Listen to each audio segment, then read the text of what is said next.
but He really is. And we got some great folks that live in he's a hard worker. You're making things happen. Yeah.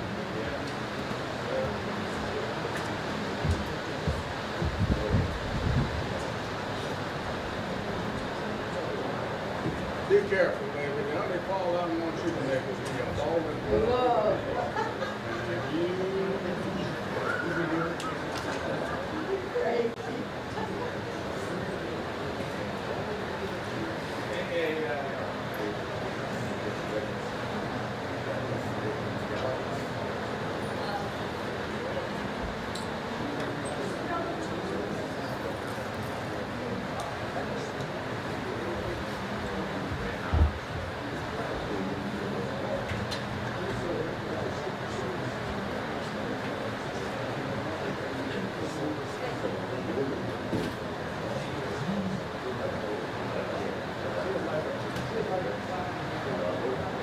Good evening. Okay, very good. I'm Dr. Tina Gregory Schultz, founder and CEO of the NCIG, which is also called the Niagara Community Information Group. NCIG's mission, I'm just going to tell you a little bit about who we are and what we do. Our mission is to stand up for the voices, people who have not been seen or heard. We are there to help enable them, to equip them, empower them, and most definitely engage them in their own advocacy. Our vision for the Niagara Community Information Group is to build a strong and inclusive community where all voices are heard and valued. It's a community that won't just talk about it, but we will be about it. That is NCIG. Tonight I'm here with our other founders hosting the second annual Candidates Forum for the Niagara Falls City School District. We're pleased to introduce our candidates who are right here before you on the dais. We have, you can raise your hand when I say your name, just like we do in class. We have Mr. Lawrence Blaber. This is in alphabetical order. Mr. Dwayne Gancheski, Mr. Peter Murray, Mr. Russell Petrozzi, and Ms. Jacqueline Pryor. They will each be answering a series of 10 questions. They will have 2 minutes, which the moderator will explain to you when he is here, when he comes up. If we have time at the end, we will entertain 2 or 3 questions from the people who have sent in questions to NCIG's website. Following this forum, you, the audience that is here, will have a chance to speak with the candidates. You will have an opportunity to talk to them. But before I introduce our moderator for the evening, there are a few housekeeping items. I want to make sure that everyone has signed in. It's at the table right there where the water is. Please be aware of the 4 exits. Hopefully we don't need to use them. And the restrooms are, of course, at the front near our NCIG sign. We do want to make you aware of a couple of items on the table with regard to the Niagara Community Information Group. We meet every month on the first Monday at the Underground Railroad Heritage Center on first Mondays at 6:30, and we have a series of topics that the community deems important to discuss and gain information. Our next meeting, we just had a meeting just a couple of weeks ago with Mr. Sam Radford of Buffalo about parent power. Our next meeting, which will be June 2nd, will be, you see a flyer at the table. It will be with Mr. John Elmore, attorney, and he will talk about street smarts for the summer. So that's not just for students or children, it is for everyone. Also, NCIG will be hosting a movie along with, at this library, It's a movie called Left Behind, and it's talking about the powerful story about a person's trial with dyslexia. So that will be here at the library, and it is free. So those are just a couple of items. If you're interested, we do have a QR code. Check it out. You'll see a lot of things that we've done and things that we have that are coming up. Just another reminder. I know we're a little bit warm. The air conditioning will be turned on tomorrow. So that did not work for us tonight. So before I move on, I just want to make sure I say thank you for all being here, and we're going to get started with our forum with our candidates who are running for the Niagara City School District Board. Tonight's moderator is Mr. Darrell Gaines Sr. Mr. Gaines is a lifelong resident of Buffalo, New York. He is a retired lieutenant after 30 years with the Erie County Sheriff's Office in the Jail Management Division. Mr. Gaines is also proudly a lifelong member of the NAACP on their executive committee, and he is also the co-chair of the NAACP's Housing Committee. Mr. Gaines is also a proud member of Romeo. Romeo is Buffalo Retired Old Men Eating Out Club. So I have for you tonight, introduce to you, Mr. Darrell Gaines Sr.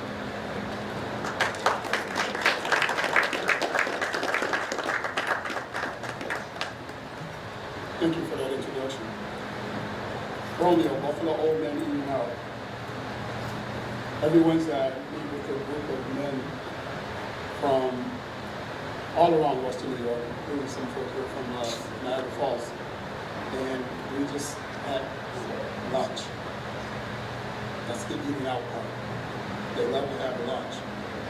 But while we're having lunch, we have communication about what's going on in our communities, and we try to figure out how we might be able to get involved. At our age, we're all retired, different stages, different jobs.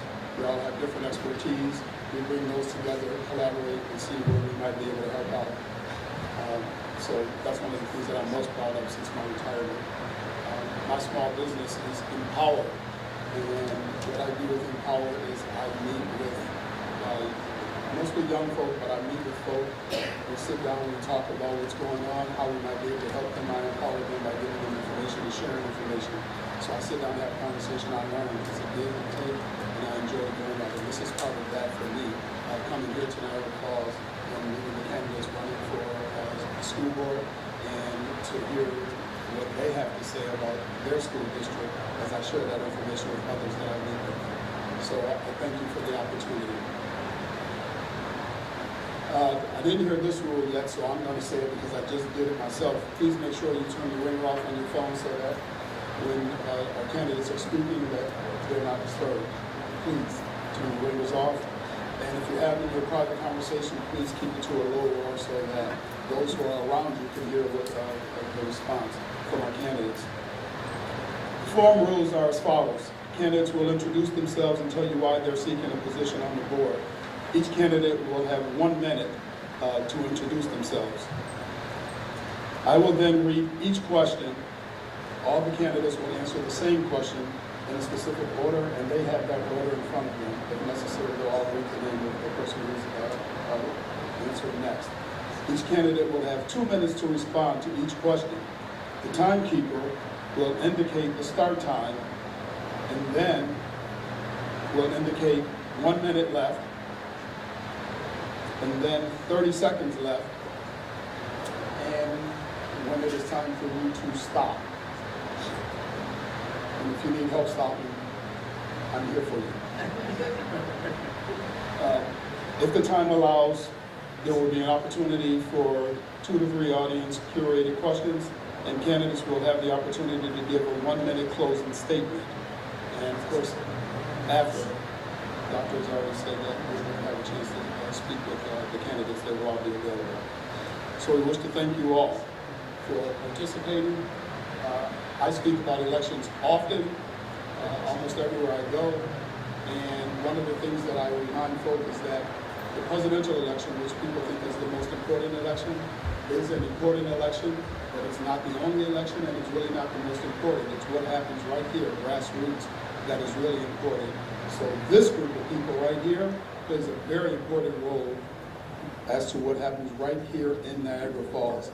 That's very important. So I thank you all for participating, and I thank all of them.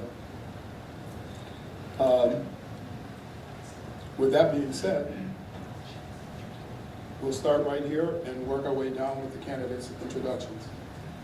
1 minute. Good evening all, my name is Lawrence Baker Jr. Just a quick note, I'm using my phone for notes, so it's not I'm distracted or one of these people can't put down their phone. I'm running for school board because I believe we can do better and we need change. We are lagging in rankings in several areas. Only 1 out of 5 of our 3rd graders can read at grade level, only 1 out of 3 of our 8th graders can read at grade level, and our graduation rate ranks us near the bottom in the state. I believe we can do better, but it's going to take commitment and hard work. And we have to change our North Star from what's best for the school district to what's best for the children. We do what's best for the children, everything else will fall in line. Thank you. Hello, my name is Peter Murray. I own a business here in Niagara Falls, Swimming with the Fishes. The reason why I want to run for school board is I see things in the community. I have people who work for me. I've seen what the product that the schools have been handing out. So I work with the kids basically firsthand. I see them when they come out of schools. And I think we need to try to do better.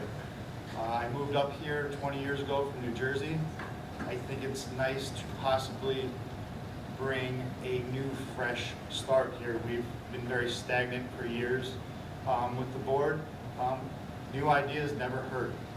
It's a good way to bring up new topics, and just see what we can do with the community. Like Mr. Miller said, it starts with the schools.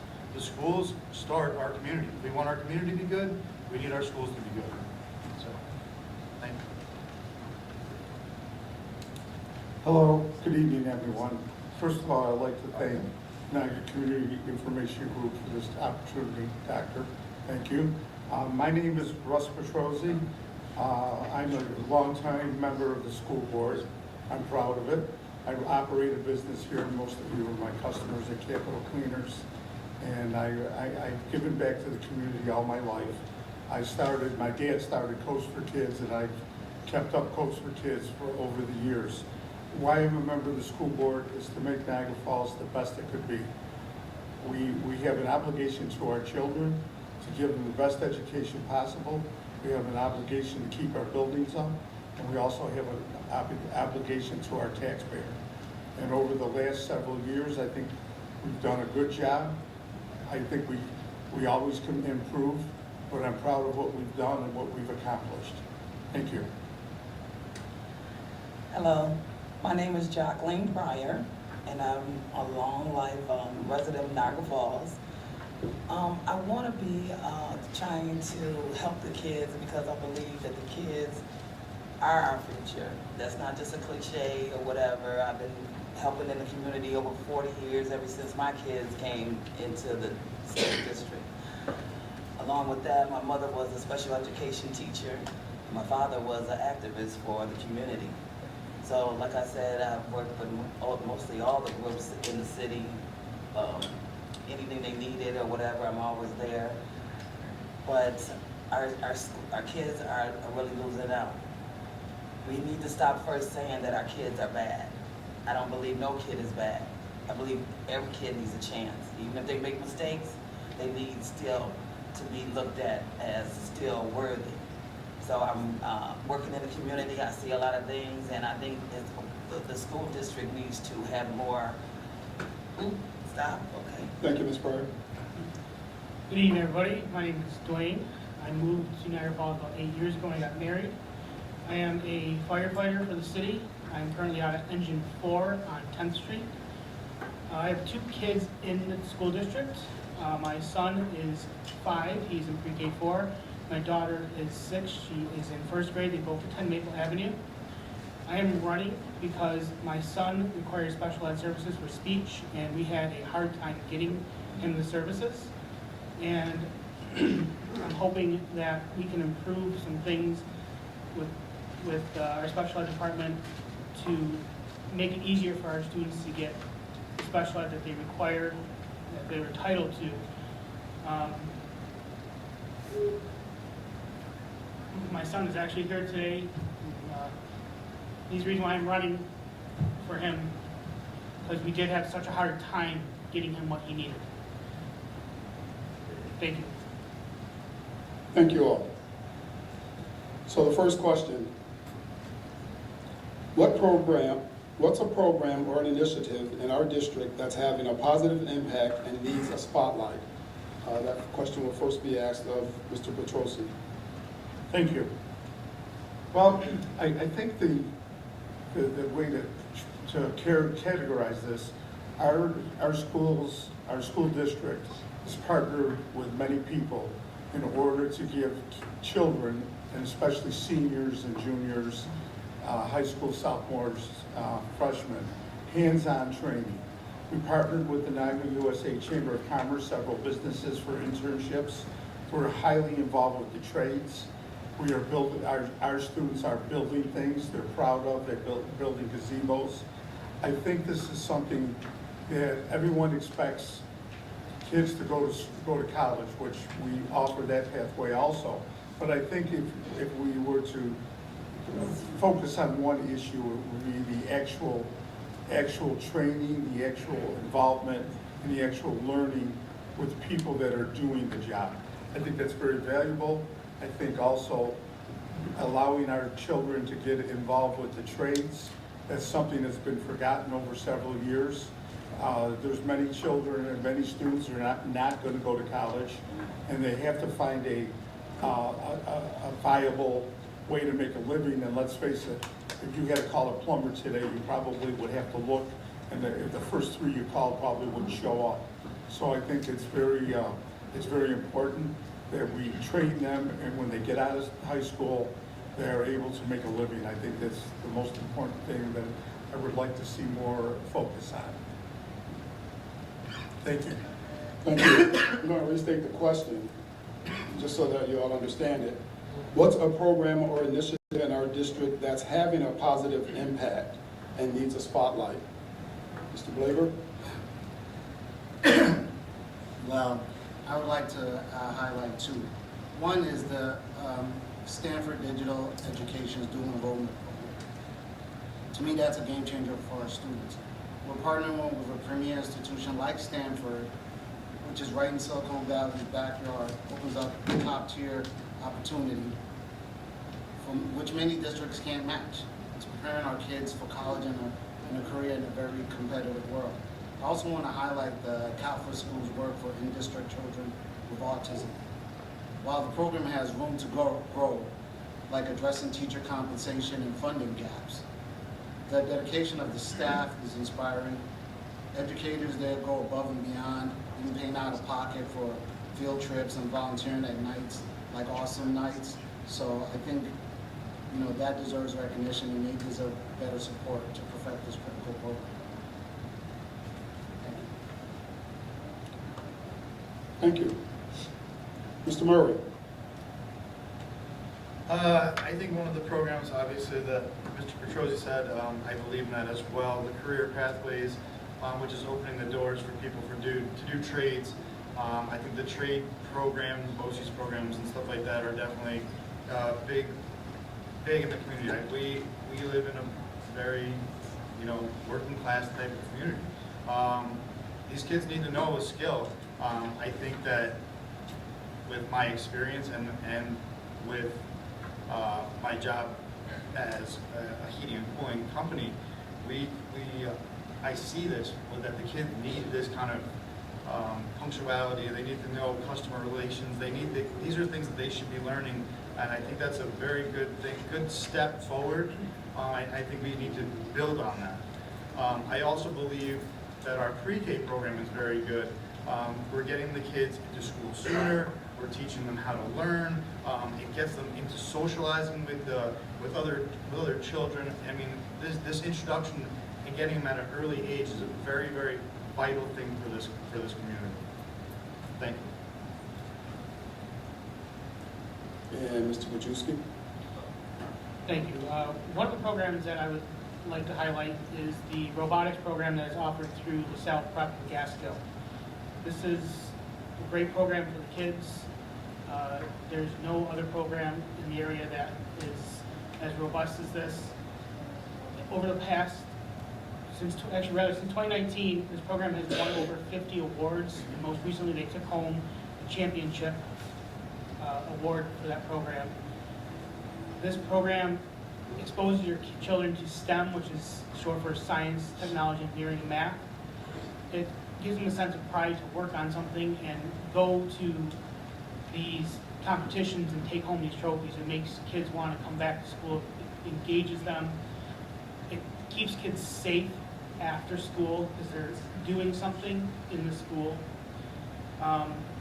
It's a great opportunity for them to work as a team and to use their critical thinking skills to figure these programs out when the program needs robots or whatever they need to do with them. I think it's just a wonderful program. Niagara Falls has been a pioneer for a lot of great programs such as this. And I think this one is actually pretty impressive because, while the other programs are focusing on your high schoolers, this one is kind of giving your younger kids an opportunity to do something and get engaged and experience something that's outside of the norm of school. Thank you. And Ms. Pryor? Yes. One of the things I think there's a positive impact the school has been doing is the cultural aspect. They've been doing around the world and with different countries and different languages and bringing the community together. The program has been very well in the community. Lots and lots of people came out. You had an opportunity to meet and talk to the different people and talk about their foods and the different flags, and we understood, got to find out, just what their beliefs were. It was very friendly and open to any questions that you had. So it was very informational, very well done. Learned a lot. So yes, culture events. Thank you. According to the New York State Board Association, New York State School Board Association, new board member handbook, while accentuating the positive, student success and district progress, don't neglect and negative. Be the first to let your community know about clouds looming on the horizon and what you are doing to dispel them. Board members and the superintendent can be effective ambassadors for the district, especially by scheduling dialogues and with cross-section of our community, preferably in their neighborhoods. So the second question is, how do you propose to be an effective ambassador for the district and all cross-sections of Niagara Falls community and the families within them? And that question will first go to Mr. Blaber. Thank you. Being an effective ambassador means meeting people where they are, not just during election season, but year-round. That's why I've made it a priority to door knock, host public events, and show up in every corner of our community. Just this week, I'll be at Packard Court Wednesday at 6. I'll be at Niagara Towers Friday at noon, and I'll be right back here in the library Saturday at noon, because accessibility matters. But it's not just events. Rebuilding trust requires consistency. I've attended church gatherings, volunteered at the Beautified Niagara Day, and held meetings in public housing like Spolino Towers and Roble Towers and the Doris Jones Center. Why? Because families deserve a board member who listens before there's a crisis, not just when votes are needed or donations are needed. Of all the candidates here, I'm the only one who's held open public events. That's a record I'm proud of, and if I'm elected, I won't stop showing up. Trust is earned by doing the work. day after day, neighborhood after neighborhood. Thank you. Thank you. Mr. Murray? I think that we have to offer the public forum that's accessible and let people ask questions. We need to be an active community member and be attainable. I will engage in the uncomfortable topics by discussing them with the public. I believe that we need to discuss things, and the public needs to be part of that discussion, because quite frankly, we work for the public. The public are the people who we're working for. I think if you don't want to answer questions from the public, you shouldn't be part of this board. That's just plain and simple. We need to be accountable for what we do. We need to let the people ask questions. We need to answer them. There's no reason why we shouldn't have transparency. That's basically it. Thank you very much. Okay. Mr. Gajewski? So, as a firefighter, I am pretty active in the community. We do our toy fund and our clothing drive with Walmart. I am active with both my kids' sports teams. I volunteered the last 2 years with my son's t-ball team, and this year for my daughter. I feel that as an ambassador, you have to be willing to listen to the concerns of the community, listen to the concerns of the parents.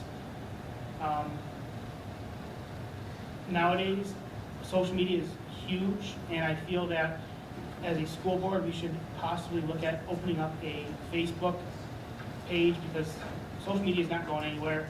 It's a great way to disseminate information to your community.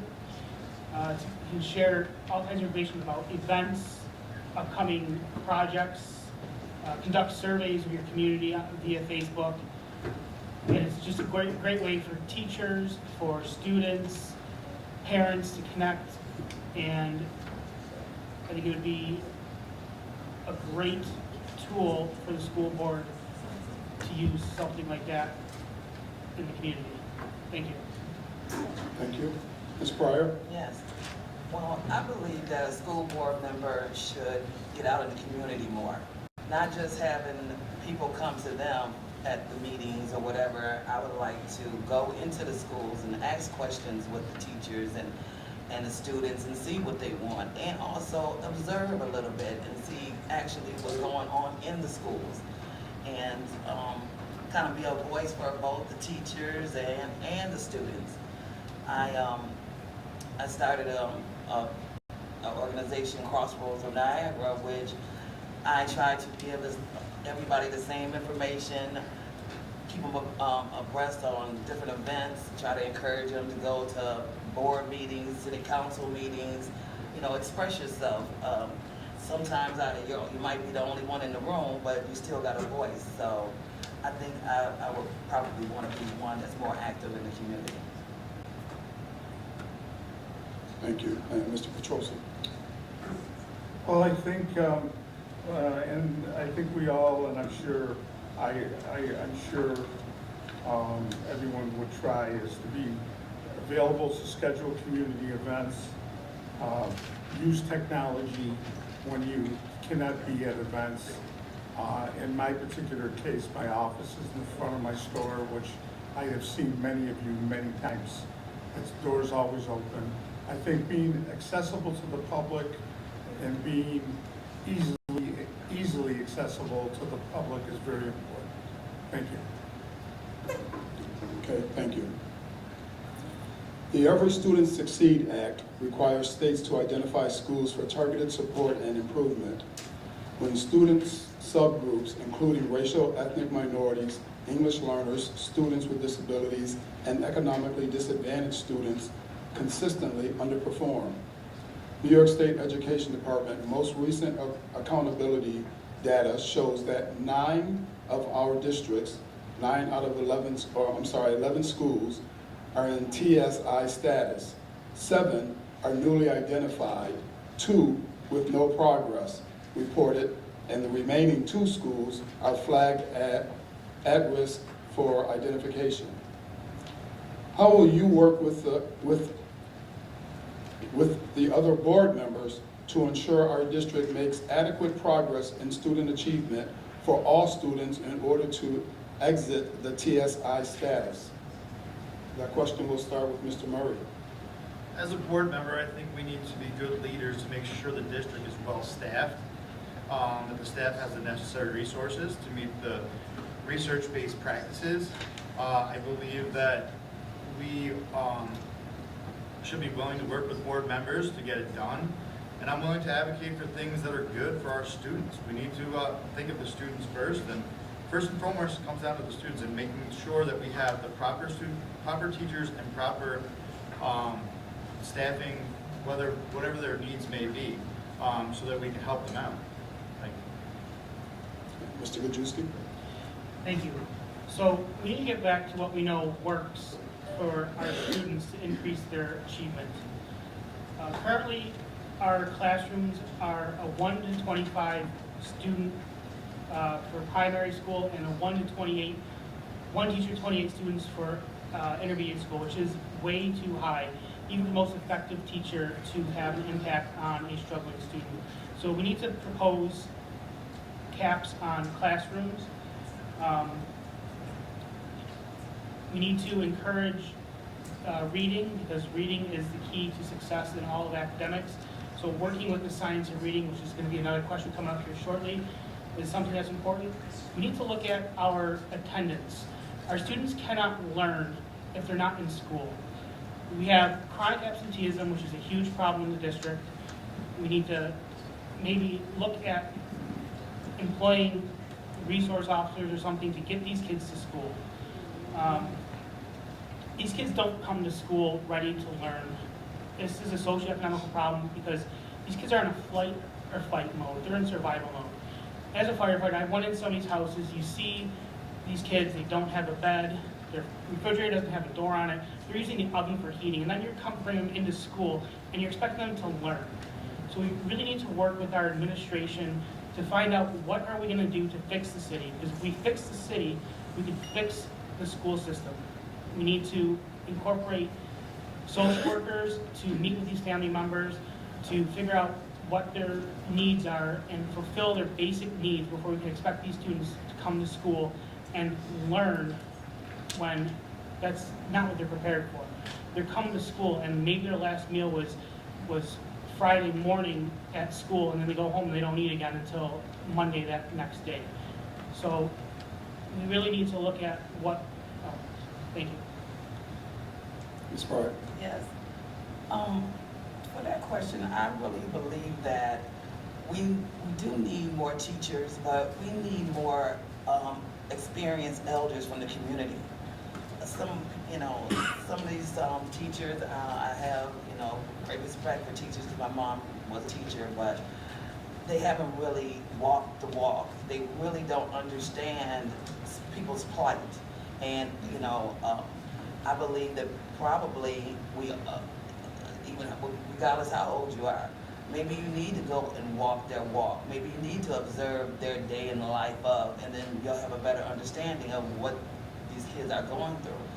I have a handicapped sister who has cerebral palsy from birth, so I understand the disadvantages of people who have disabilities, and she has always been the type that she wants to be her own person, regardless of her disability. So I think more understanding of where people are and really just, try to understand where they're coming from. Thank you. Thank you. Mr. Petrosi? Well, this is an interesting question because there are several subgroups within a school. And if one of the subgroups is out of line, the school gets put on the list.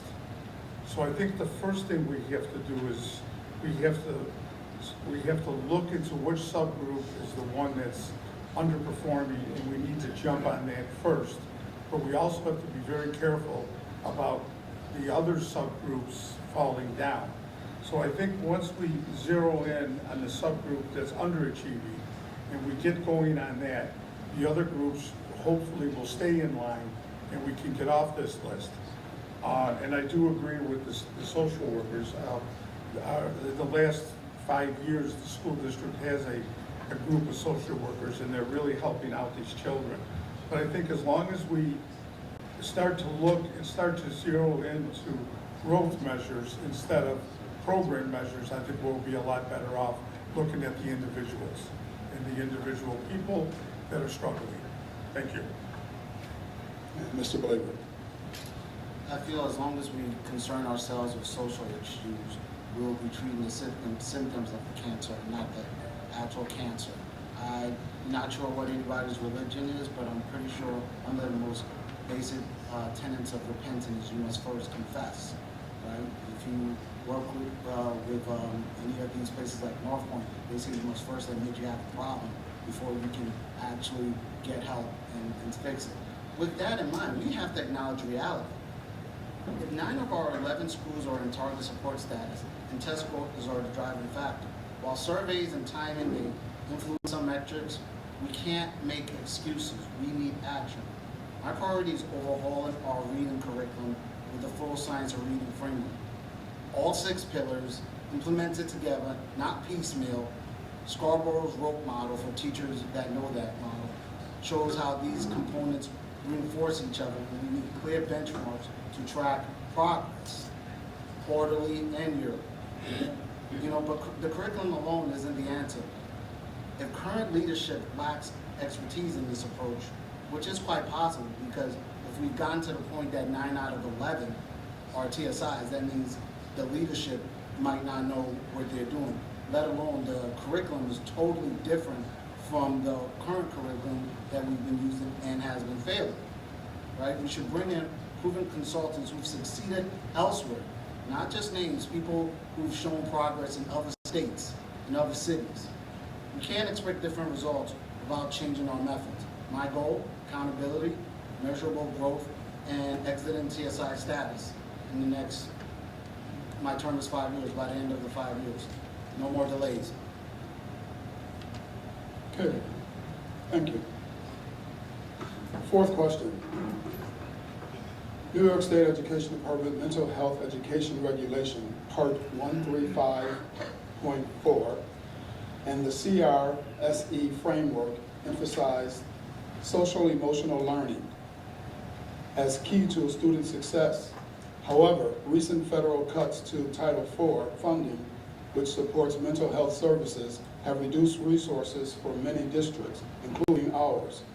As a board member, how will you handle this? And we'll start with Mr. Gajewski. Thank you. So this is something that I kind of touched on last question. We would have to ensure that the budget for this is a priority, so we can hire the appropriate social workers, pathologists, and counselors that work with these children. Because, like I said earlier, if these kids don't have a stable home life, if these kids are coming to school not ready to learn, we need to get to that problem before we can expect these kids to come to school to learn. So this is something that's really important that we need to prioritize in the school budget to make up for whatever deficit that we end up with in funding that we lose from this grant. Currently, some of these positions that were slated for a 24-25 school year in the budget are remained unvacant, and I think that is a problem because not only with that, these psychologists can also help with your special education. They can help diagnose your students, and I know our district is really lacking in psychologists because when I had to get my son tested, we were told that there wasn't a psychologist available to test him. So we took him on our own to get him tested and to get the services that he needed. So this is definitely something that needs to be a priority in the budget. Thank you. For this question, I'm sorry, yes. For this question, the mental health of our students has been very heavy on my mind because it seemed like they're trying to diagnose our kids earlier and earlier and earlier. When it's a fine line when you're dealing with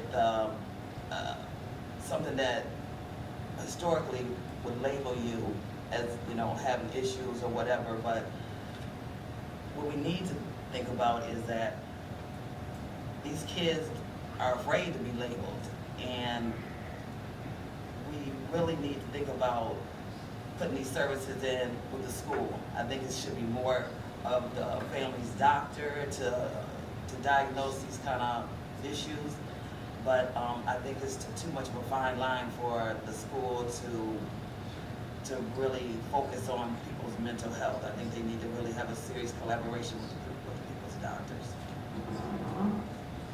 Okay, Mr. Petrosky. Thank you. Well, believe it or not, this happened last week. We lost $1 million in the mental health grant. The first thing we did is not panic. Thank goodness we have enough reserves in Niagara Falls to handle these situations. The first thing we did is when we lost the federal money, we looked for state money and moved some of those salaries into the state.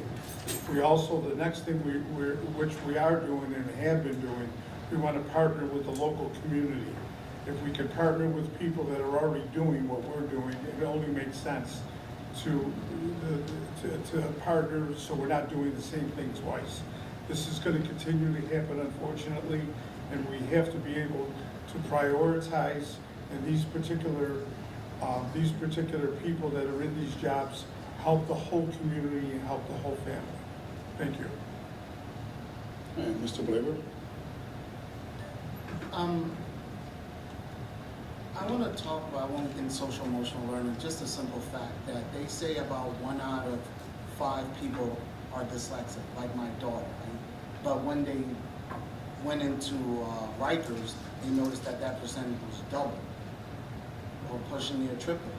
Because when we talk about social emotional learning and how people are dealing with it in life, a lot of times it comes back to reading and performance in schools. That's what leads to the behavior that they're like, oh, this kid's always angry. Yeah, I'd be angry too if I was in 6th grade still reading Cat in the Hat because I can't read properly. And we don't look at it that way. Now, my goal is we're going to address this in 2 ways. First, curriculum reform and smarter spending. First, we must stop wasting money on whole word literacy, which is the method we have now. This is a method banned in 19 states. This failed approach creates a cascade of problems. Students who can't read in level 1 end up in level 2, needing expensive, which we pay for as part of the budget, one-on-one help, which fails as it's more of the same failed curriculum, then often progresses to level 3, where intervention becomes nearly impossible. This is financial malpractice. By switching to the science of reading, will not only save money, but transform lives. One of the proponents of this is Angie Hanlon, and she has shown and talks about in books and interviews, when children succeed academically, it uplifts entire families. Parents who are fighting addiction got sober, worked harder, and broke generational cycles of poverty to improve literacy will also reduce behavioral issues, freeing up resources for mental health issues. The math is simple. Stop funding what doesn't work, implement proven methods, and then redirect savings to where they are needed most. Our students who truly need LCL support will finally get the attention they deserve when we stop pouring money into failed literacy programs. Thank you. Thank you. And Mr. Murray? I think on this topic, it's important that we continue to staff our schools with the proper counseling, social workers. Every school needs to have their own individual ones. And I mean, if difficult times come in our budget, we need to find alternative funding. We waste a lot of money by rehiring retired teachers for over $100,000 compared to hiring new and teachers at a lower rate that will enable us to be more fiscally responsible. We need to budget for these kids, their mental health. Similar to what Mr. Blaber said, like a kid who's reading properly and is in good spirits is going to help uplift everything. They need to have the access to this ability. You know, these kids are going through a lot. They need people to talk to. They need people to be able to understand them, and they need that person who's more of a confidant, so that they can go to them. And we need to have that in every school for every child to have. Thank you. Thank you. The 5th question. Our district faced 2 concurrent challenges. The first, a record number of impending retirements among teachers and administrators. And the second, the elimination of federal grants for teacher residency programs that traditionally help fill vacancies. The Niagara Falls Board of Education policy number 6190 requires all employees to maintain city residency during employment. The question is, if elected, what is your plan to address the challenges of teacher administrative shortages and the hot-button teacher residency policy? And we'll start with Ms. Pryor. Okay. I would think that we need to first ask the teachers and the administrators that's retiring, what does it take for them to, stay on a little longer to help us out because we have these deficits. Also too, I do believe that we need to have our teachers in the city. They need to know their students, they need to, spend the dollars here, spend the time here. I think that it's a difficult situation, but I think also too the requirements to be a teacher and the money it takes to be a teacher is very critical now. People do not want to have student loans out. It's very people got to watch their finances now. So I think if that could be eliminated or evaluated, we could probably get some more teachers. Mr. Petrosi? Thank you. The first thing I would do is access the Department of Labor residency grant to help fund keeping teachers in our district. As far as the residency policy, I've supported this policy. Will it have to be modified someday? There's no doubt in the future if the continued problem of finding teachers for some, especially some avenues of instruction, there may have to be a modification, but I believe the drain of teachers not living in the city, that educational loss for our kids to see teachers and live with teachers, live next door, I think would be very detrimental. Yes, if we had problems staffing, there's no question we've had some problems. But it's the problems we've had staffing, other districts are having the same problem with the same subject matter. We have hired 60 extra positions after COVID. So if it was that bad, we would have never been able to fill those positions. It'll be a hot button, it'll be a tough button. Will it have to be modified? I would definitely consider it at the point where kids were suffering. Thank you. Thank you. Mr. Blaber?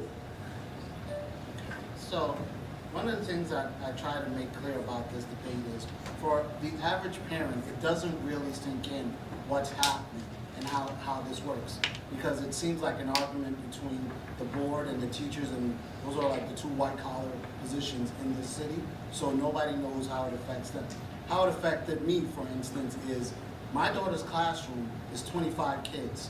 There's another third grade class and that's 25 kids. 10 kids in each class require special ed help. Now, how does that work? So if it's one special ed teacher, I didn't think it was that big of a deal, but as a member of the Western New York Equity and Education Task Force, I spoke to people and they said, that's a staffing issue, we need more people. I take my daughter to Buffalo Engineering Academy for minorities. One of the teachers there found out was a Niagara Falls teacher, special ed. She left Abbott. Why? Because she had a lovely house in Cambria with her husband and kid and didn't want to move into the Falls. We're not in a position in those places to lose people. So that's a real life example. Now, we need bold, practical solutions to our staffing crisis. First, we must follow other successful districts by lifting residency restrictions strategically, starting with special ed and other high needs areas, while giving new teachers 5 years to establish city residency, and veteran teachers near retirement flexibility to relocate.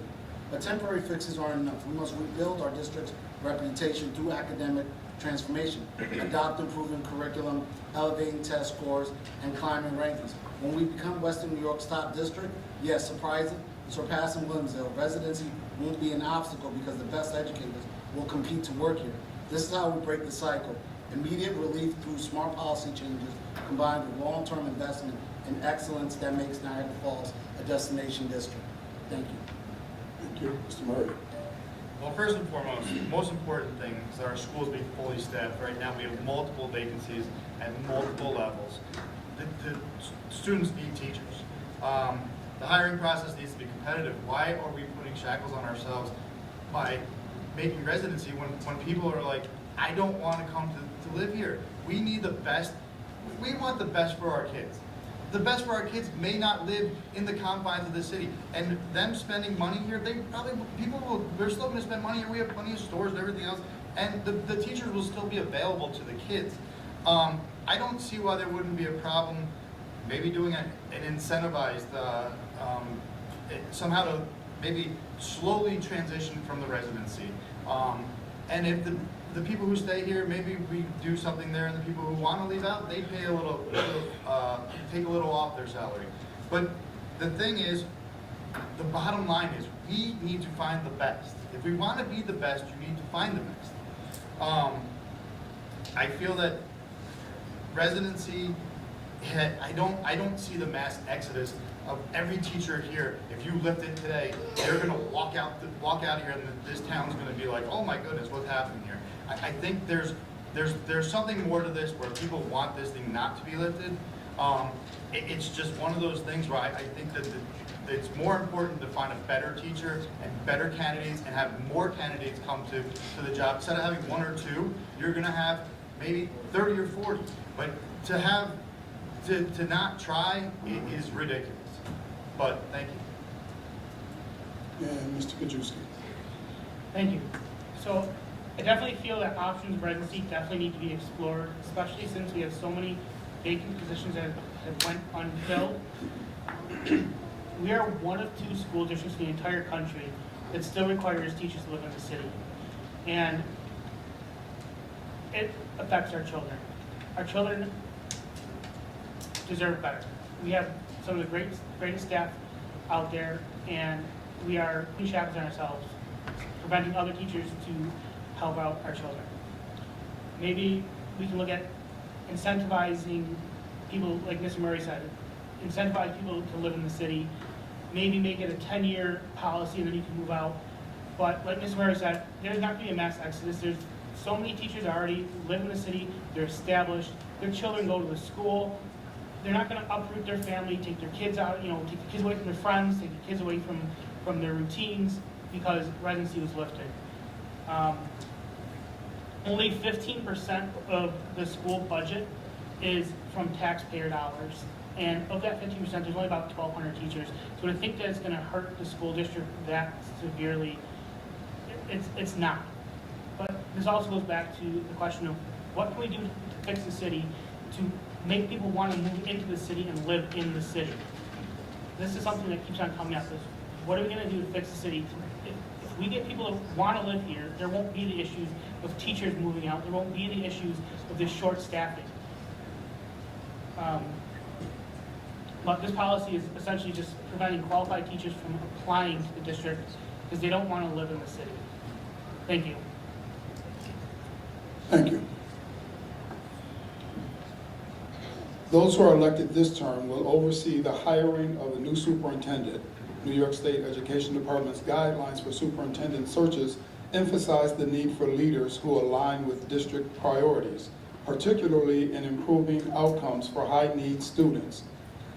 The New York State, the NYSSBA search process handbook stresses transparency and community engagement as best practices. Given these standards, what specific qualifications would you prioritize, and how would they address our district's challenges? And how would you design the search process to meet the NYSSBA's transparency benchmarks and guarantee meaningful participation with parents and community members, particularly for historically underrepresented groups? We'll start with Ms. Pryor. If I understand the question right, like I am new and I'm not a professional, but I'm, like I said, from the community. But as far as, I think, finding a superintendent, we need to make sure that person has the qualification as far as what his involvement was, his job history, his communication with the community. Basically, how does he want or they want to be involved with the community? I feel that one thing is important is for transparency. I think the person should be willing to allow parents to come and have communication with the school, probably a mediator or somebody that can, what I want to say is come to an understanding if parents and that person or that leader would make a program so that'd be possible. I think they should be more involved with the parents and engage.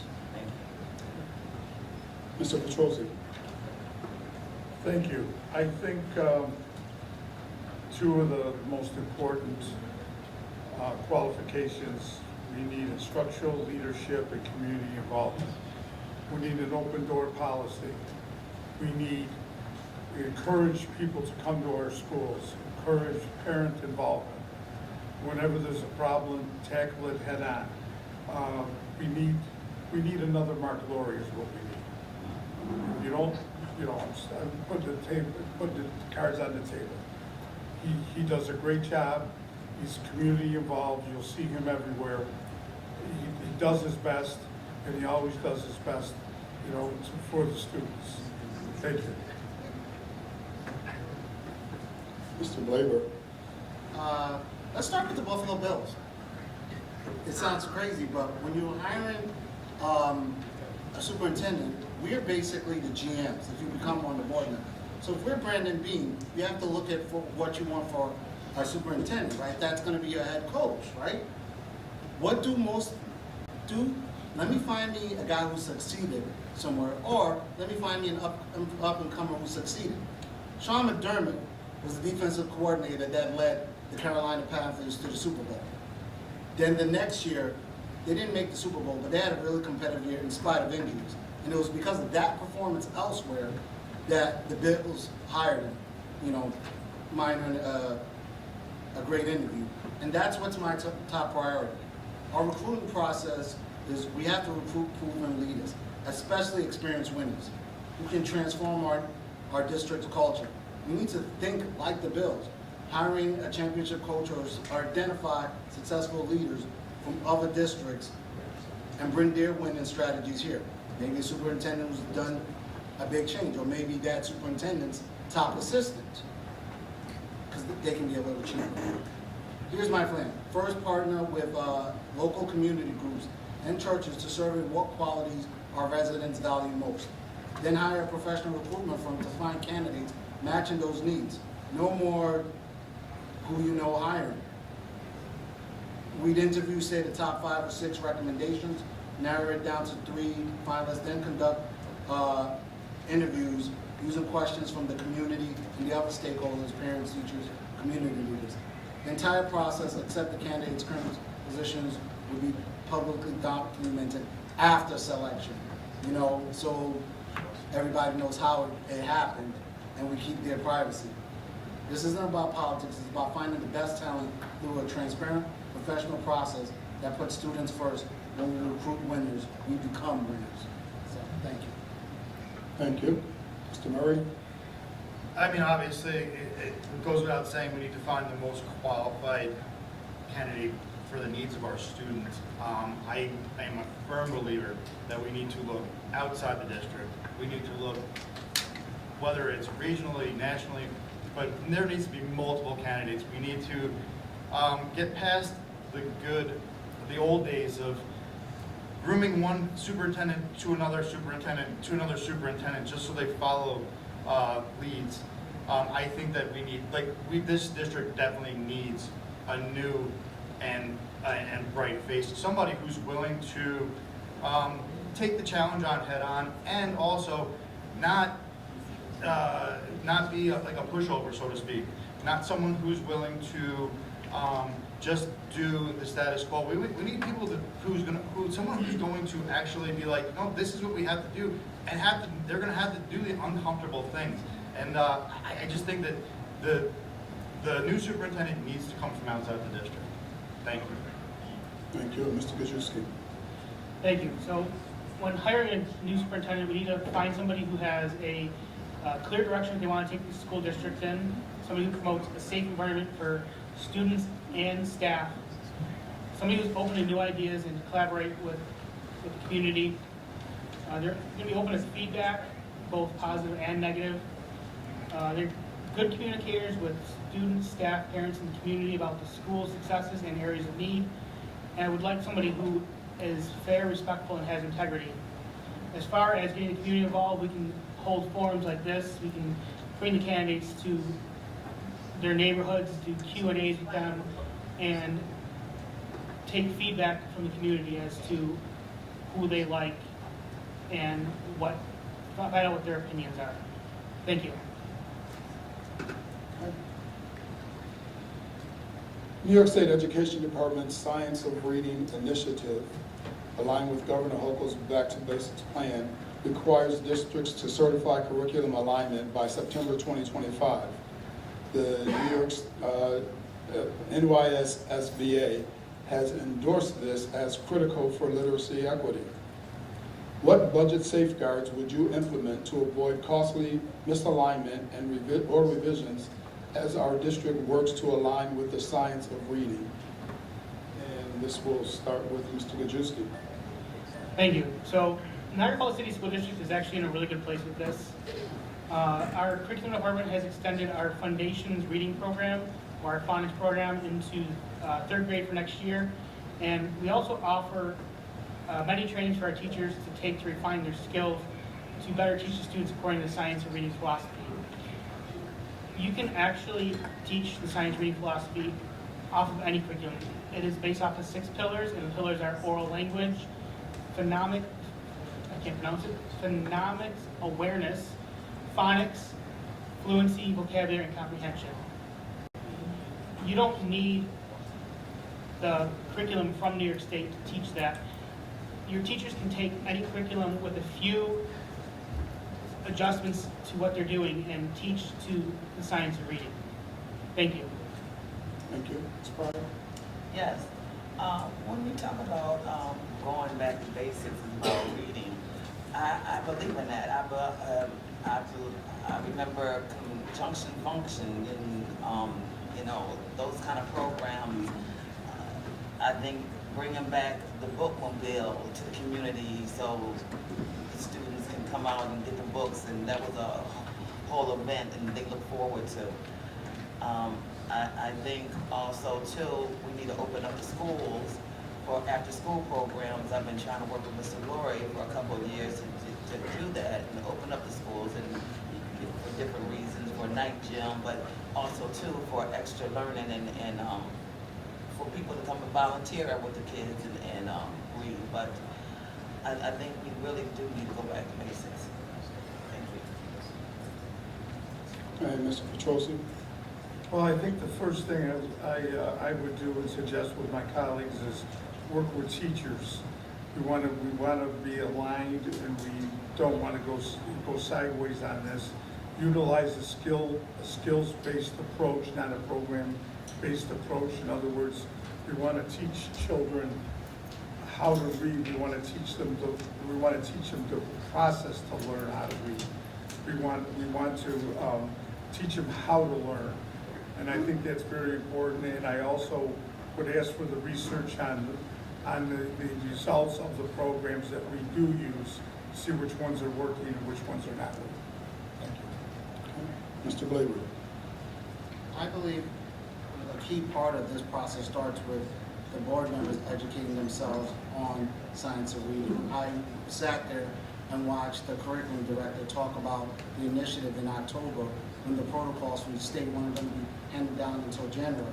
With all due respect, our board members sit there and they're the proverbial housewife being faced with the mechanic, making up a whole bunch of fancy terms and a whole lot of cost, and they don't know whether they're being gaslit or not because they haven't studied the subject matter. That's just first off, right? You have to start with that.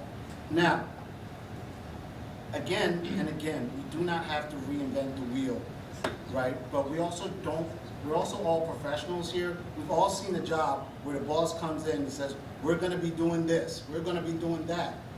Has like a 2-hour training video, and then nothing ever happens, right? So that is what my concern is about this. The state is saying this, we're saying we're compliant, but are we compliant, and do the leadership in the school board actually know what we're supposed to do? Because you can't set goals, benchmarks, and milestones unless you actually know what you're asking about. So we have to start with that, and we need to stop, again, reinventing the wheel. There are other districts out here all over the country, from Florida to Georgia to Mississippi to Delaware, that have done it. We need to start talking to them and seeing how they've done things. I mean, you wouldn't ask a losing football team how to win the championships. You don't hire coaches who've never done it before, okay? Yes, will this cost more? Absolutely. But we can reallocate funds from programs that haven't shown measurable results. That's it. Thank you. Thank you. And Mr. Murray? We need to ensure that our programs are fully staffed and that we get the proper training for our teachers based on our student needs. We also need to make sure that the administration and teachers are making decisions about curriculum that are highly qualified.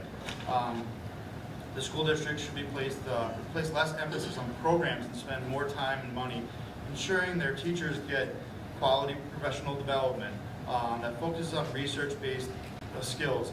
The district should not, get rid of any resources that allow teachers to utilize student learning. We want to keep these kids engaged as long as possible, and we want them to quite frankly think that learning is fun, because I mean that's what we need to do. I think we got to get the right people and the right programs in there, and that's what. Obviously, we are, like Mr. Glaver said, we're the GM. We just need to put the right people there. I'm not a teacher. I don't think anyone else up here is a teacher. So we need to put the proper people there. We need to get the proper people with the proper staffing and get them the resources they need to fight the fight. Thank you. Thank you. We have 3 more questions. According to the New York State Education Department District Report Card, our district's special education population is 24%, much higher than the state and national standard. Many parents and caretakers report their child with an IEP is not making meaningful progress. Many report denial of interventions, denial of accommodations, overburdened special education teachers, and wait lists for services. What would your plan be to address these challenges in our special education programs? And we'll start with Mr. Murray. I mean, like most of these questions, it goes back to just making sure the proper programs are in line, making sure they're properly staffed, make sure there's proper training. All this stuff comes from training, staffing. Everything that we need to do. We can't have vacancies. We need to have full staffing. These kids deserve to have all their teachers there. If they need multiple teachers in the classroom, then we need to have it there for them. I mean, there's not much more to say about this. If we don't have the teachers there to teach these kids, and we don't have them trained properly, we're not doing anything. So that is basically how I feel about that. Thank you. Mr. Majewski. Thank you. So if we're going to compare apples to apples here, we've got to look at school districts with similar demographics. We can't look at Cheektowaga or West Seneca or something like that. We need to look at Buffalo, whose special education rate is also at 24%, and Rochester, whose special education population is also at 24%. So yes, our rate is high, but we are similar to other areas that have similar demographics to us. We also need to look at the poverty rate. The parents in this area, we have low prenatal care for mothers who are pregnant. We have high incidence of drug use among young mothers. Poor nutrition, all this contributes to your special education needs. We need to streamline the referral process for special education, and we need to create more classrooms to alleviate the burden of overcrowding, especially for special education. We are currently, if your child needs a 12-to-1 classroom, schools are applying for variance and they end up in a 16-to-1 classroom, which is not going to give them the opportunity to learn the way they need to. Like I said, my son needs services, and he gets the services that he needs because we fought hard to get them. And I think streamlining the service, streamlining the referral process, hiring more teachers, hiring more social workers or psychologists that can do these evaluations and get these children on the track they need to get on would help our population. Thank you. Yes, talking about special education, I had a son who was in special education, and knowing, I felt that we need to bring the parents together more. I think it was just always just coming to the meetings and then they'll tell you if they were doing good or not. But I think the parents need to be more involved on how they think their child should be taught. You know, the parent is the one that knows the child better than anybody else, even though the child is with the teacher a good part of their day. But I think it should be more implementation of what the parent sees and what the parent needs also. Yes, also too about the class sizes. That was very disturbing, and just like Mr. Barber said before about you might have 10 kids that's more elevated than the other kids in the classroom, so it does put a barrier on the other kids to learn. So the class sizes are very too high, and that needs to be addressed. So yes. Mr. Petrosi. Our special education population is 20, as it indicates, 24%. We get a lot of children from other districts. People move in because our special education program is pretty good. It's a pretty good program. What's happened? Placements for very special needs kids are no longer available because they're cutting back. Niagara County is cutting back drastically. What we have done, we have taken over many of these processes and brought the classes directly into our schools. I think we need to continue bringing those classes in, not depending on the county. And this will eventually solve a lot of that problem, and will solve that wait list problem. Because as people indicate, especially before school, preschool, you're bound to the county's programs, and I think we need to bring all of those programs home. Thank you. Mr. Glaber? First, with all due respect to Mr. Petruski, our population is 43,000, so we can't compare ourselves to cities that are so much larger than us. That's not, when we compare ourselves, we have to compare ourselves to other smaller cities in other states that have done the work. Now there's an intersectionality of all of what we're talking about, because fixing this, yes, yet again, requires dealing with our literacy rates and dealing with our residency. Again, we need to consider strategically lifting residency so we can hire more special ed people. That's one. Two, if we improve our literacy, we can bring down the large number of kids that have IEPs related to their literacy. Yet again, I'll say I know a child who's in 3rd grade with a kindergarten reading goal. Cat, dog, that's their reading goal. And so like those that will help bring down our rate. Then we also have to look at fixing a couple of critical issues. Our IEP compliance, tutoring plans aren't followed. It leaves students like my daughter behind.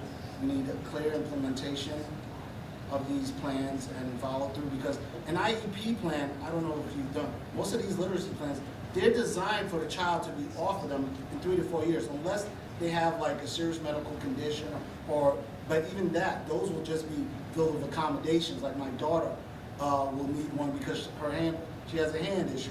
So at some point she'll just need the notes from the teacher. But her ability to read should be caught up. That's not on there. So we need to fix our literacy and all those other things, and that will bring us things. But we need IEP plans followed, and the goal to move these children off of it in 3 to 4 years. And we have to address our specialist shortage long term. Thank you. New York State guidelines for a superintendent evaluation based on Part 100.2 sub 0 of Commissioners' regulations require boards to annually assess the superintendent's performance using: 1, the student growth metrics aligned with the district goals; 2, the progress on New York State education accountability indicators, example, reading, math, ELL proficiency, and graduation rates; and 3, stakeholder feedback per ESSA requirements. Meanwhile, the NYSSBA Superintendent Evaluation Handbook emphasizes the board's role as evaluator, not micromanager, focusing on clear, measurable objectives tied to the district's comprehensive improvement plan and balancing the quantitative data and qualitative leadership assessments. What process would you implement to ensure superintendent evaluations are rigorous, objective, and compliant with the New York State Education Department and the NYSSBA standards? And we will start with Mr. Glaber. Well, the answer to the question is in the question. As board members, it's our duty to set goals, so we must first take a moment to actually understand all of the moving parts in the superintendent's workload. Then base our goals on them. I want them very aggressive but attainable. If the most progress ever in a quarter is 50%, then we should be able to shoot for 40%. We need to use the indicators that NICED uses and set up goals, benchmarks, and milestones, as I've told the board members directly at school board meetings. We need to always include feedback from the other 4 stakeholders: parents, teachers, administrators, and community leaders. Regarding the improvement plan and quantitative data, I've already stated that we need to treat it with a slant towards statistical analysis. We must measure how much we are progressing.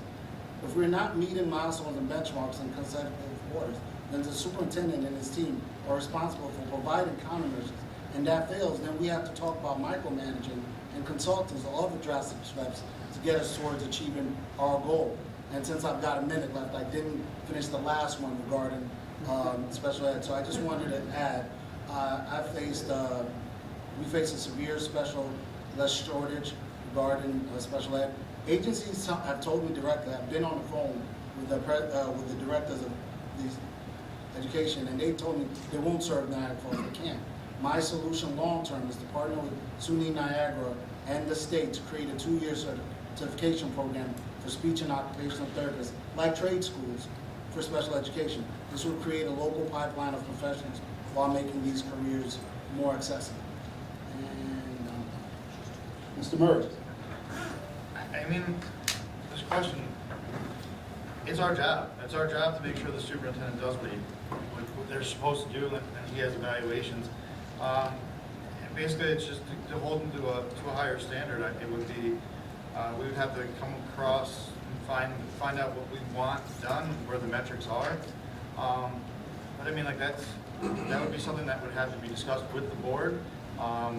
Possibly have feedback from the community, and just kind of see where we're going with that. Obviously, keeping open lines of communication with the superintendent, with the board, with the community. But I mean, that is our job to make sure he does his job. And then if he's not doing his job, we need to get on him about it. Thank you. Mr. Gajewski. Thank you. So, excuse me.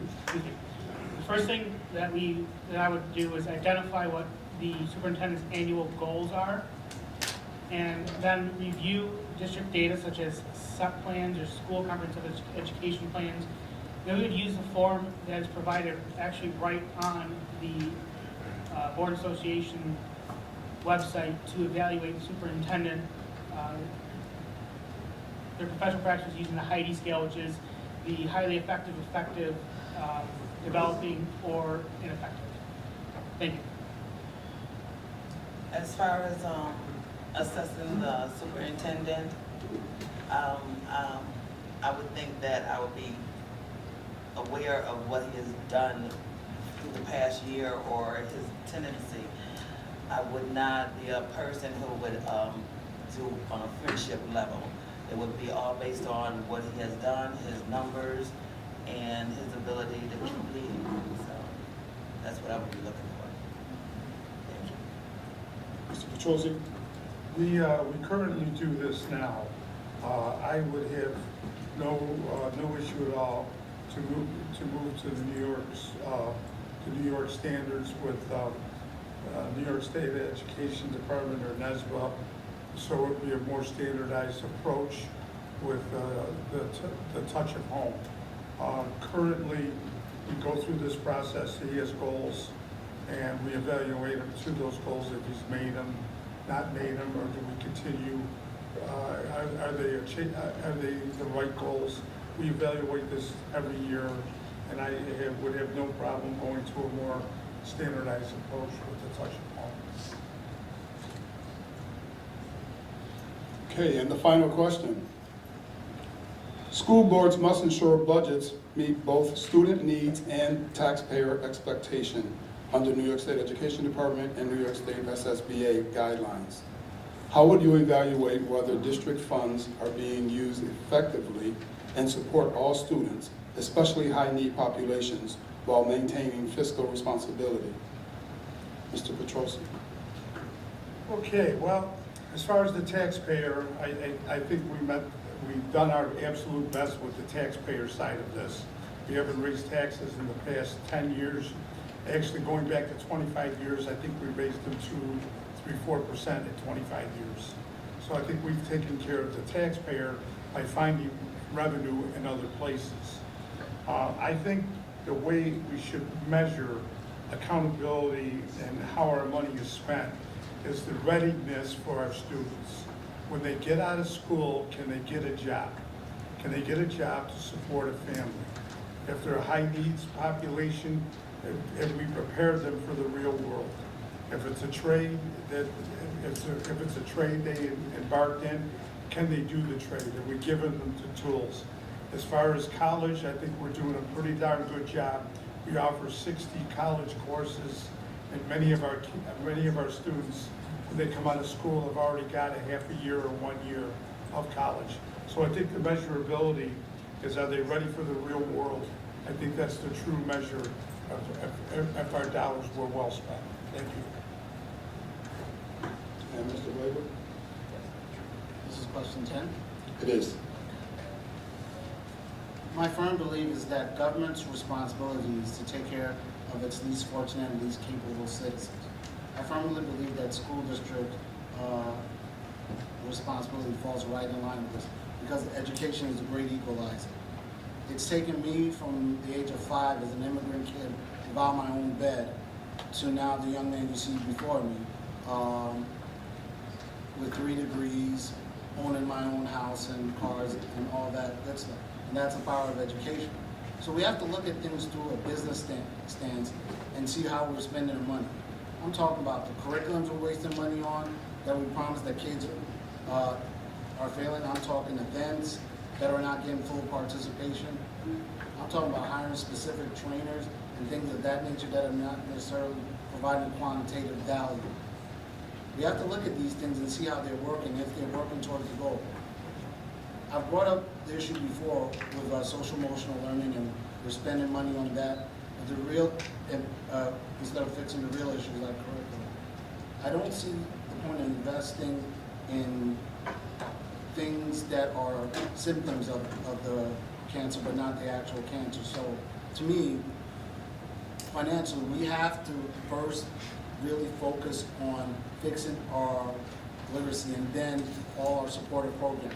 That includes adding the 4 stakeholders that we use, that I've stated before: parents, teachers, admin, and community leaders. And when we talk about fiduciary responsibility, I just want to remind you, school districts are getting sued for failing to educate their kids. And if we're talking about a fiduciary responsibility, that's a massive liability that we're currently leaving ourselves open to, because we're failing to educate these kids. Thank you. Mr. Murray? Okay, we can ensure this by making sure student needs are being met across the district, and we will continue to change as long as the need changes across the district. Investing in initiatives that are effective and eliminating the ones that are ineffective to save or relocate those funds will definitely help this. Will help us in our high needs areas. And that's it. Mr. Gajewski. Thank you. So, once our budget is made, I think in order to evaluate, we should consult with our staff and identify areas where resources are needed and allocate them fairly that way. Financial resources should be prioritized with staff who work directly with our students. And we should be putting our resources into our PEP programs, our Math AIS programs, hiring teachers who can help our students reach their fullest potential. But as far as saying, you know, especially high population of needs, our whole school district is a population with high needs.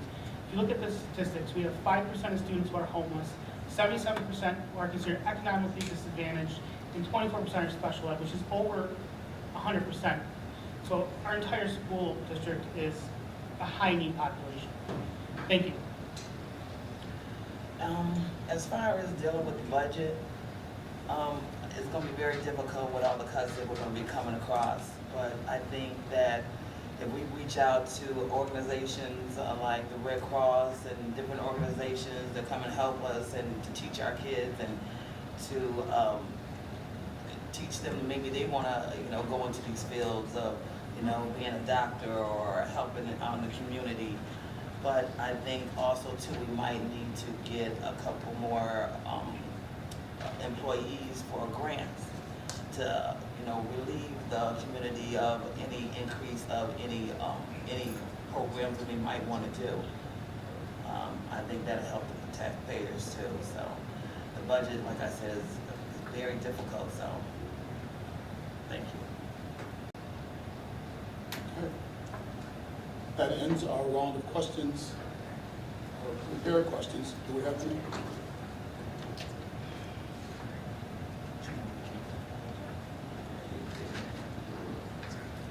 Two questions came online.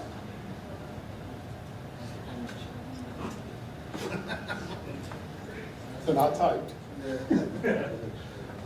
How will you work to ensure that our special education students are not secluded and instead properly integrated into their school setting? We'll start right here with Mr. Blaber and work our way down. Well, what I know about this is seclusion is something that is currently illegal. But, well, I don't say currently illegal, but strongly frowned upon, illegal in some places. But this is a mix of the previous points. We need structured removal of the residency so we can hire more special ed people. And we also actually need to, yet again, back to my point, improve literacy. Because right now, our integrated classrooms, for those who don't know, that's when you put in kids in special ed with normal kids, right? So that the kids with more needs don't eat up too much time because they have kids who are excelling high. We can't do a lot of that because we don't have a lot of classrooms with high excelling kids. Again, only 1 out of 3 of our 8th graders is reading at grade level. Only 1 out of 3 of our 3rd graders is reading at grade level. So it all boils back to that. If we can fix that, then we'll have more support for the kids. And then we'll have more classrooms that we can have more integrated so the kids can be involved.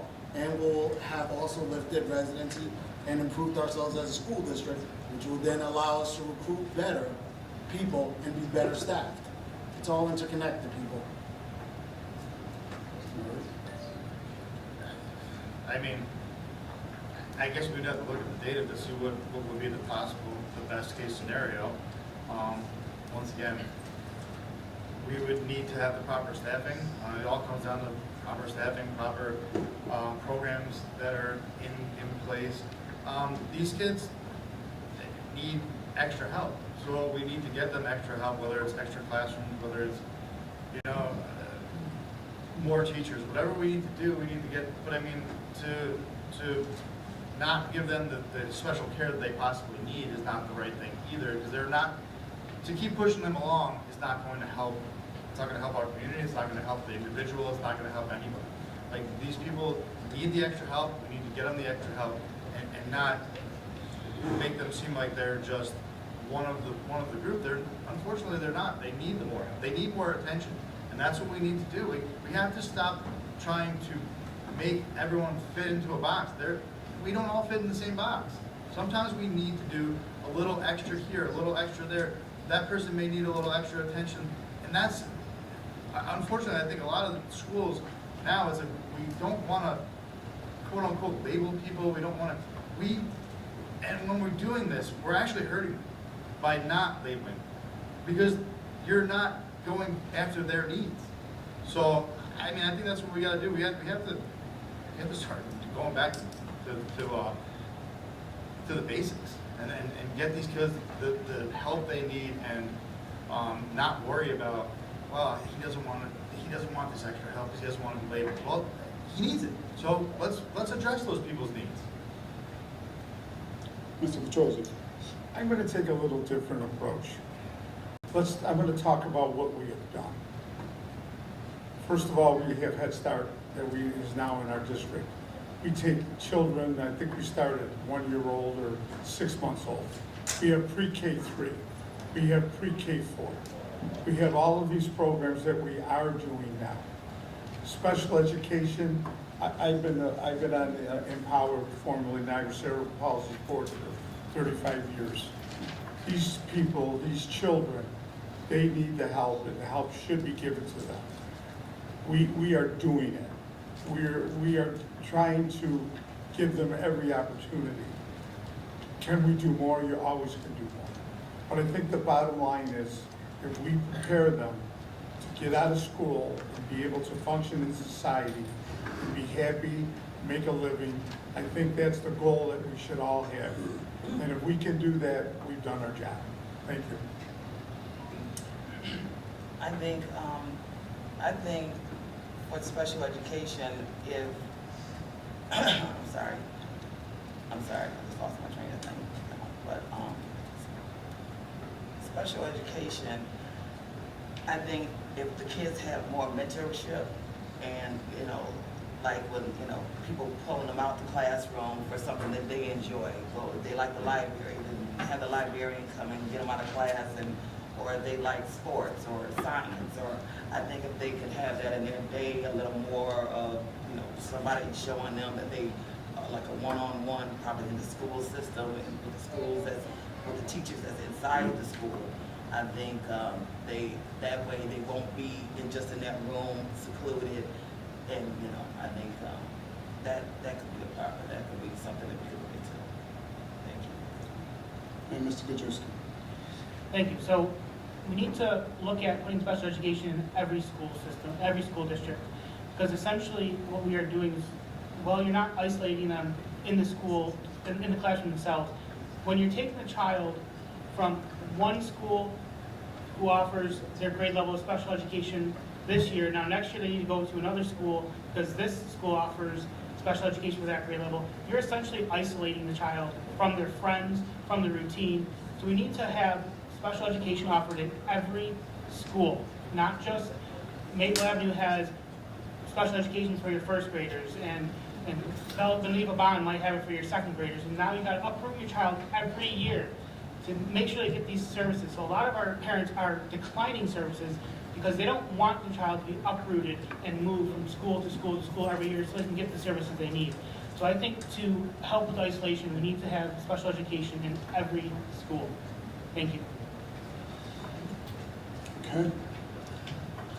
Why is there more funding for extended school year for full-day, non-special education students and only 30 half-days extended school days for special education students? Now we'll start at the other end and work our way back. Mr. Gajewski. I honestly, it was something I would need to research, and I don't have a good answer for anybody. But I appreciate the question, and if elected, I would do the research to get back to the question. Thank you. Yeah, that is a very difficult question, but read it to me again, I'll try. Sure. Why is there more funding for extended school year for full-day non-special education students and only 30 half-days extended school days for special education students? So they're saying that the special education students are getting less than the rest of the students, is that correct? Sounds Yeah. like. Well, that obviously, everybody should get the same amount of time of learning, so that should be evened out. So, I don't know how we could work that out, but I think across the board, everybody should be getting the same kind of hours and learning. Thank you. Mr. Petrucci? I truthfully cannot answer what the reasoning behind that is. I'd have to check. Mr. Murray? I agree. I mean, I wouldn't even begin to know without seeing any sort of data or anything like that. Obviously, we weren't privy to that information, so I wouldn't be able to answer that either. And Mr. Blaber? I don't know the data, but I know the underlying issue. Diversity matters, diversity in the boardroom and diversity in decision-making matters. You get to make those kinds of decisions when you do not interact with special ed parents, okay? I don't know the specific, but I know within a decision-making apparatus of the school, there's 19 teachers and 1 parent. So how are we gonna factor in what's going on for special ed? Up until me and my wife started the special ed PTA, there wasn't a PTA for special ed parents. There wasn't a PEG, so all the special ed parents, whether you were in district or out district, were just operating in silos.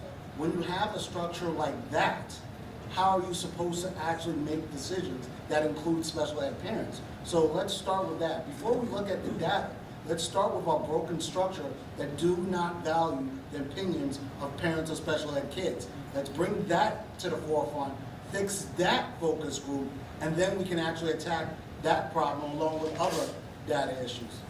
Thank you.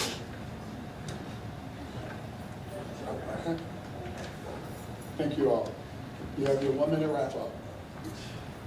And we will start, head in, work our way back down. Thank you. So, I'm not a politician. I'm running for my son and to fix the special education problem.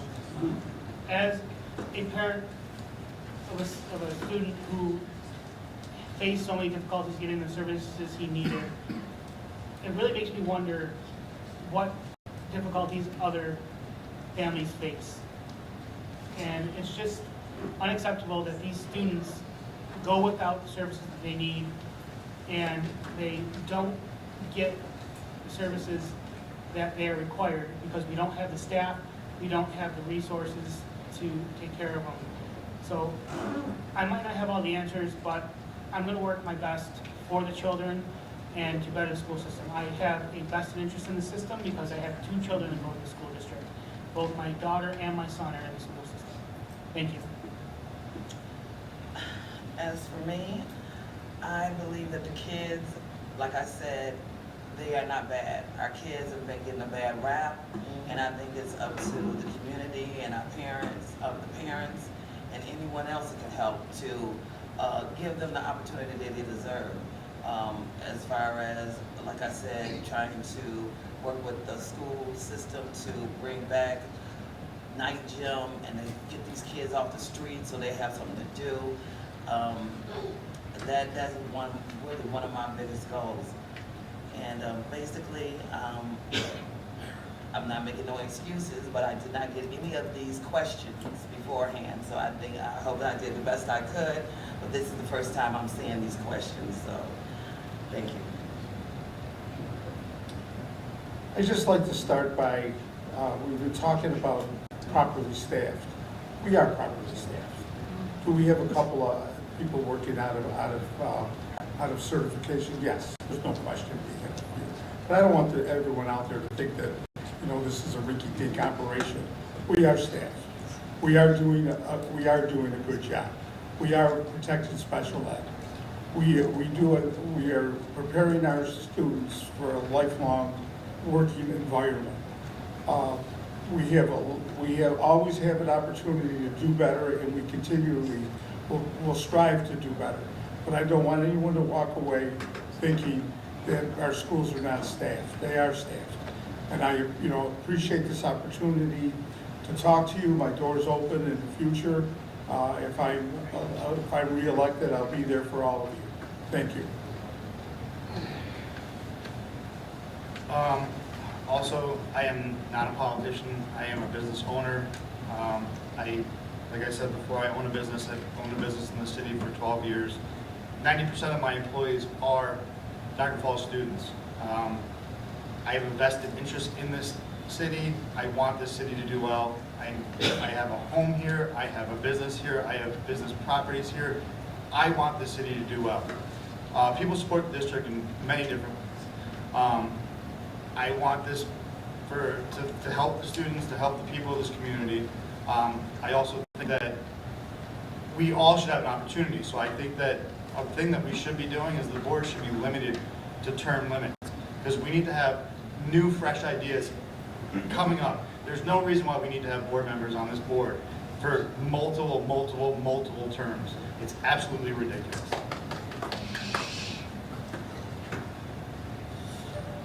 I'll start by saying I'm one of 2 independent candidates here. I am not endorsed by a special interest group, and I am not an incumbent who is overseeing our downward spiral in rankings. I started this journey 2 years ago because of my kids, my 8-year-old daughter who's dyslexic and the fight to fix that curriculum, and my now 5-year-old son who's autistic level 3 and trying to make sure he gets the services he needs from the school. But the fight is not just for them, it's for everybody's kids. I can't look at my daughter's friends' parents in the eye knowing that I'm improving their reading ability, my kids, while I'm not helping theirs. This is not just about my daughter and my son, it's about the kids that they play with, it's about my neighbor's kids on the street. My friend who was a family lawyer always used to say, when they made decisions in family law, the quote was, in the best interest of the child. That has to come back to being our North Star. Not what's in the best interest of the school board or the city or whatever contractor, in the best interest of the child. Thank you all. We appreciate you all participating in this forum. Thank you all for coming out and participating. I hope that you heard something today that will help you make a decision in your election. Mr. Barsley?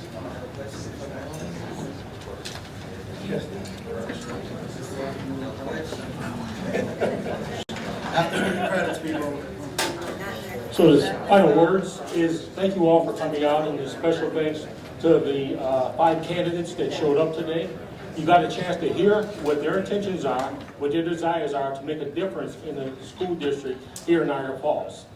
So I want to emphasize again, Niagara Community Information Group, this is our 2nd year doing this. Information is what we share. We want to give these opportunities to you, to the community, make sure you understand what you're voting for and who you're voting for. But we will be voting, all those that are registered, on next Tuesday from 11 a.m. to 8 p.m. at your normal polling places.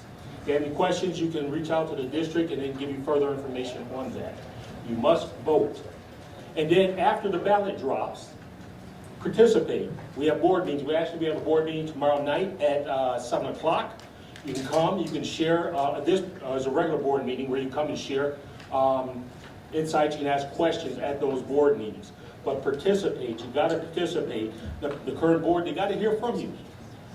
So many times we've shown up and it was just the 4 or 5 of us. You gotta go and let them know what you desire or what your concerns are. Now, another thing that we mentioned is our special education PTA group. That they meet on the 3rd Monday every month. That's another avenue for you to get you support for your children or grandchildren or whoever is in your family might be able to or need some services. And you can share with other people. You don't have to have a child, but come in and support that effort. It's a tremendous opportunity. And so we're going to cut it off here with the question part and give you time to wrap up and have direct questions with the candidates. Thursday at 5:30. I think we said tomorrow. Yes, I mean, it's Thursday at 5:30 it starts. That's the initial part of the meeting. The part where you can participate and speak starts at 7 on Thursday for the Board of Education.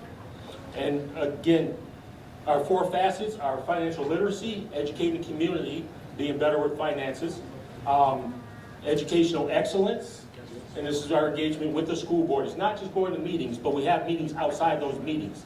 And then there's the civic engagement, which we have here tonight. We attend the school board meetings, the city council meetings, the county legislator meetings, and anything else that impacts Niagara County. And we also have health and wellness, where we had a seminar workshop a couple weeks ago. And that's very important. As it was talked here, the schools trying to do their part, we're trying to do our part in the community. All right, thank you, and that ends this part of the event. Thank you for coming. God bless. Have a good day.